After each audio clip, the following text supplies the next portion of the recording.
core of the Brain Health Center is that we are putting together a place where we have the patient and the family as the center of our focus to try and improve the well-being of the individuals as well as the family. We're fortunate to have a very generous endowment that allows us to support some services that regular insurance doesn't cover, so that we can provide a higher level of care for the individual and their family. We have a care navigation team with several members in it.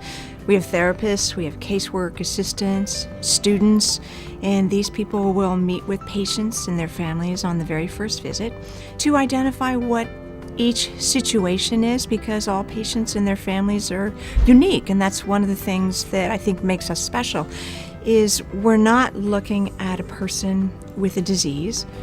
We're trying to look at an individual who's part of a family unit.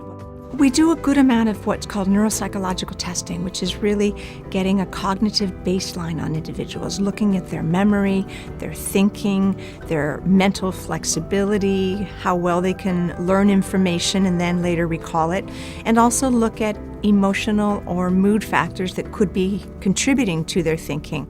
Another thing that we have in our center, which is really very unique, is we have an individual who is working with the Alzheimer's Association, actually trained by the Alzheimer's Association and working for both that group and our center.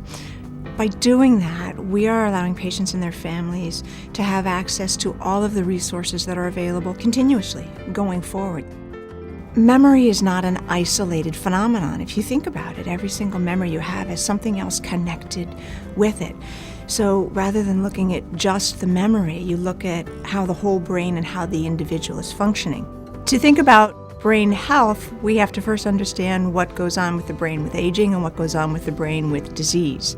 I think lifestyle is a very important thing for us to focus on, because that's an area where we can make lots of improvements. And research supports that by improving your lifestyle, you can significantly lessen your risk for coming down with dementia later in life. From all of us at CPMC, how can we help you?